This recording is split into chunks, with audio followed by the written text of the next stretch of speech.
Peak District's dark peak. To many, a rugged and wild landscape. But in truth, this is not wild. This is a landscape dominated by industry, the driven grouse shooting industry. This fascinating landscape of moors, hills and valleys, and others like it across the uplands of England, could and should be playing a vital role in supplying our drinking water, protecting homes from flooding, and capturing and locking up carbon, all while providing a home to incredible wildlife. But that potential is not being realised. I'm Tom Aspinall, the RSPB's Conservation Officer here in the Dark Peak. Now, the Peak District means a lot to me. I grew up right on its doorstep, and I've lived by this national park my entire life. For the last 10 years, I've also worked in this landscape, with organisations trying to restore and protect the habitats found here. But those habitats are under a constant threat, and that threat comes from the management associated with driven grouse shooting. In this short film, I'll be speaking to colleagues who work in the uplands to dig deeper into the realities of driven grouse moor management, and also to find out what the RSPB are calling on the UK government to put into action. Across the uplands of England, often in our most special places, so our national parks, our national landscapes and our sites of special scientific interest, vast areas of land are managed intensively, all with one goal in mind: to maximise the number of a wild bird for shooting, the red grouse.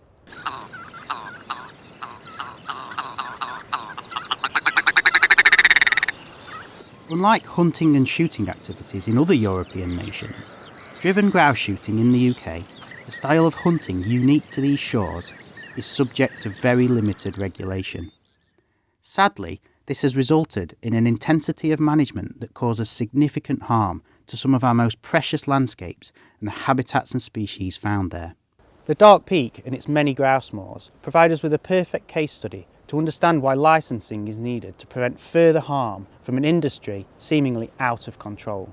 Many of the unsustainable and illegal practices associated with intensive driven grouse shooting have recently been recorded here. I caught up with Pat Thompson, the RSPB's Senior Policy Officer for the Uplands, to chat about some of these practices and how they're impacting on landscapes like this one here in the Peak District, the UK's first national park. So what's the history of driven grouse shooting? What we see today is very much an artefact of history. You have to go way back to the 1850s. At the same time we had the coming of the railways and the development of the breech-loading shotgun, so it became much more possible to shoot lots of grouse. So what we see isn't natural? There is no such habitat as kind of heather moorland, for example. Heather moorland, as described, often comprises a variety of different very specific habitat types. If you think about the constituent habitats, heaths and bogs, then you think about them in a rather different way. And the drainage, burning, grazing have all dried out the landscape and allowed heather to prosper. The blanket bog ecosystem isn't meant to be heather dominated, meant to be wet. So these heather landscapes are in fact man-made. How much of a role does burning play in this? The grouse moor manager is trying to produce heather, and in deploying burning, the gamekeeper is trying to create a mixture of young, nutritious heather for the grouse and older heather for the birds to nest in and to hide in. So that's a practice that's been deployed for many, many years, but it's deployed now on a much more intensive basis. And remember, in a peatland ecosystem, we're worried about what's happening on the top, the peatland vegetation, but we're also really interested in what's going on beneath the surface, because that's where all the peat is, that's where all the carbon is being brought down into the kind of depth of the carbon store there. And anything you do on the top that disrupts that has the potential to then threaten that locked up carbon. And the deployment of fire across those peatland landscapes is a major cause of concern. But there are rules in place around burning. Well, we have codes of practice, but these are routinely breached. We know from the work that we're doing that fires are still regularly occurring across the protected landscape sites, and that's even though we've got regulations in place. The problems with burning are many. Firstly, we see too many examples of this activity straying far, far away from best practice. Sensitive areas are routinely burned. Many burns take place without the appropriate number of workers in attendance to keep them under control. And many burns are far more intense than so-called cool burns, meaning all vegetation, even the moss layer, is charred and damaged.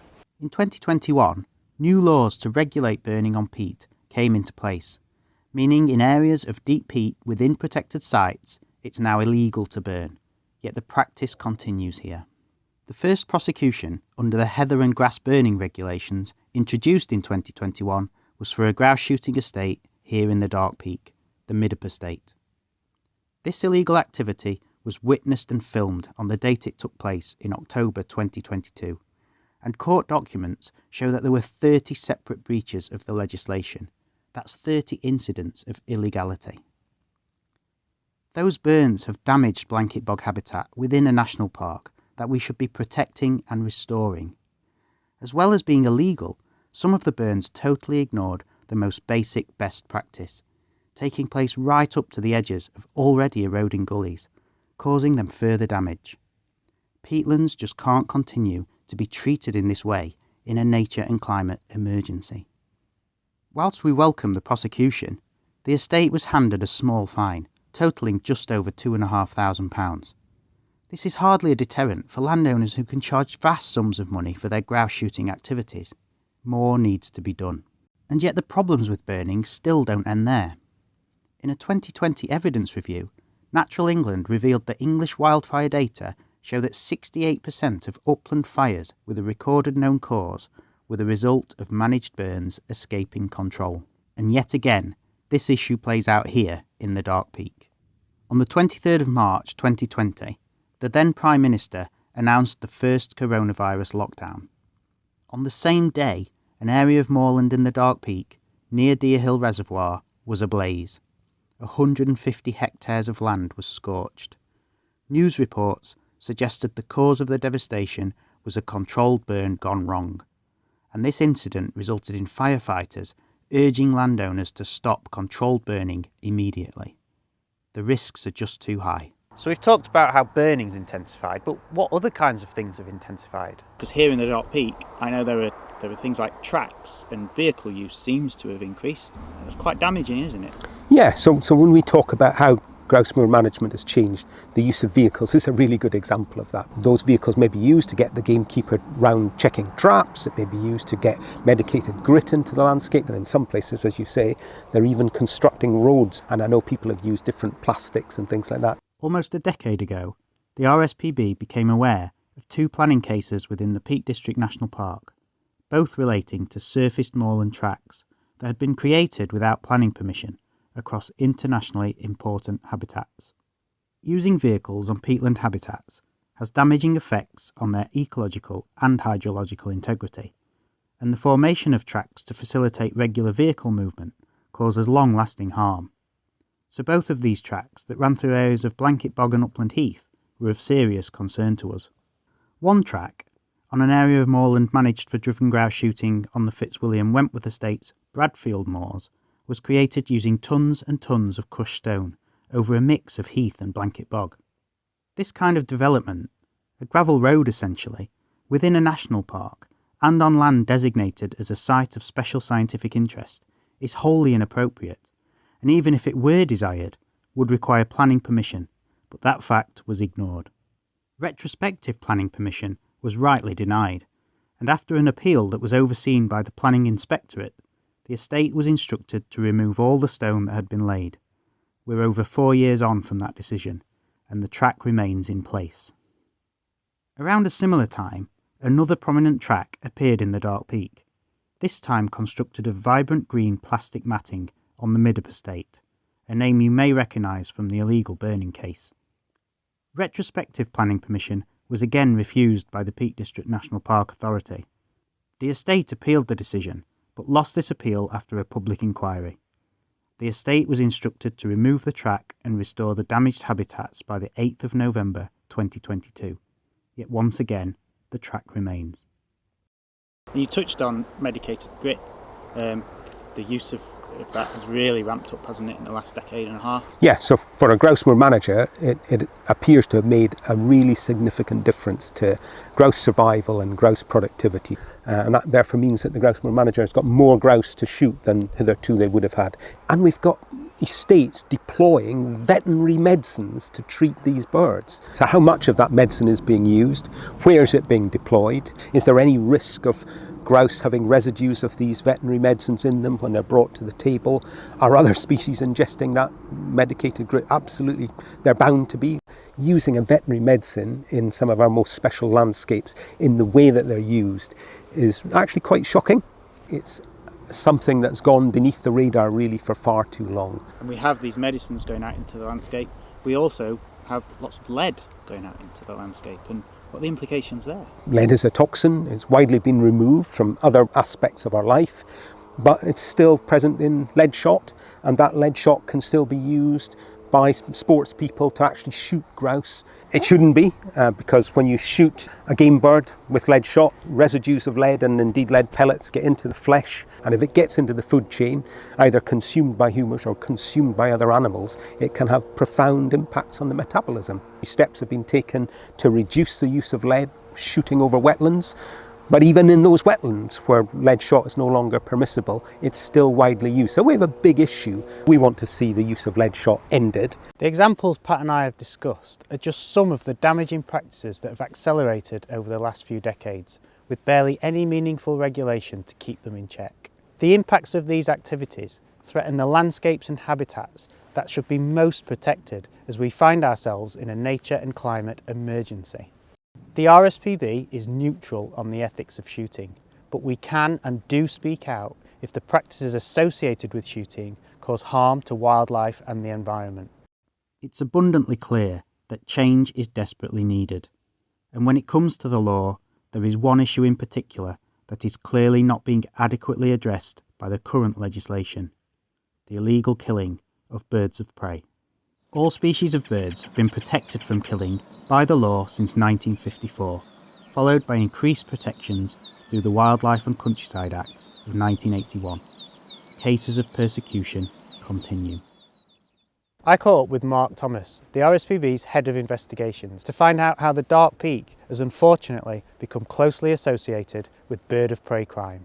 This is one of the worst places in the entire UK for raptor persecution. It's what we call a black hole. When you look on the map, there's been more incidents in this very small area than many other places across the whole of the UK. If you're a bird of prey, there's places in this park where you would not want to be because your chances of survival are greatly reduced in comparison to other places. Bird of prey persecution is a big problem in the uplands. Can you tell us why that is?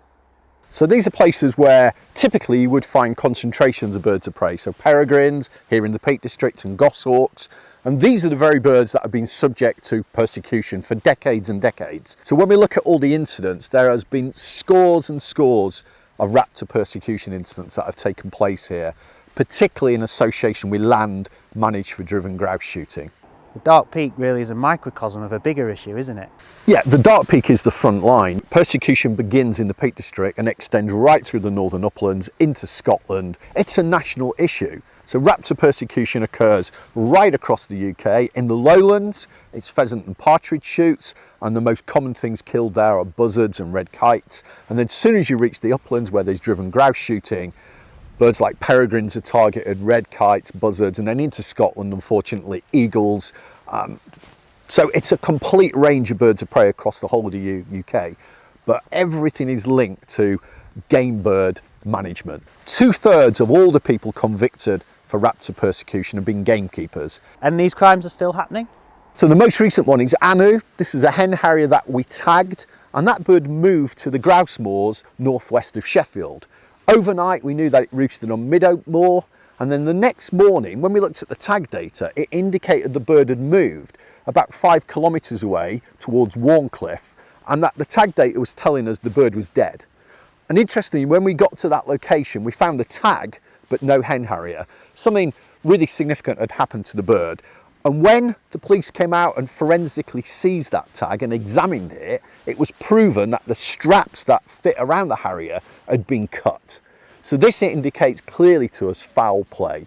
And then the other one, which again was very, very recent, a member of the public was out bird watching on the moors, watching a distant short-eared owl, and all of a sudden the bird just burst into a ball of feathers and it had been shot. And there he had footage of a man walking up to the remains of the bird, and that was reported to the police. The RSPB team went out with the police the next morning. We managed to go to the location and find the short-eared owl buried in the ground. It had been wedged into the ground. A police investigation then followed, but unfortunately, again, nobody was convicted for that offence. This is happening all the time. So nothing's really changed? It's a tragic shame, really, because you've got the strongest legislation protecting landscapes and species, but it's just not working. Birds of prey numbers haven't increased. Peregrines are nowhere near the populations they were in the past, and the persecution incidents have just continued. We know where the bad estates are, and we know where the bad apples are in this area. If a particular gamekeeper arrives in the area from another estate with a bad reputation, then we can kind of expect there's going to be persecution. And what our field workers do, they spend a lot of time in these locations looking for the signs of that. So it may be new traps that have appeared, it may be shooting incidents. There's a whole range of kind of signs where you know the intensification of the management is going to lead somebody to break the law. So what's it going to take to stop bird of prey persecution? Licensing of driven grouse moors. So what that means is every single moor that runs a driven grouse shoot has a licence, and that licence can be taken away if any offence against birds of prey is proven on that land. And we think that would bring around a real significant change. We think there would be less persecution, and we think owners would have to be much more accountable. The RSPB will be here. This is a long fight. There has to be a change. Killing of birds of prey has to stop. The reality of the situation is stark. Only through effective and meaningful regulation will the damaging practices associated with driven grouse shooting be tackled, while law-abiding, sustainable shoots that adhere to licence conditions will be free to operate unhindered. Most people who come to the national park just want fresh air, they want to walk around, they want to see birds of prey, and they probably don't know about this hidden story. They probably don't know what is going on in the very places they're visited. So it's the RSPB's job to investigate these things and to work with really responsible landowners like the National Trust, United Utilities, to do the very best we can to provide the best habitats we can for birds of prey, and so people can come out here and enjoy them. You know, nature is an escape for many, many people, and it's incredibly sad in the current times that people are taking that away by killing birds of prey. This has to stop.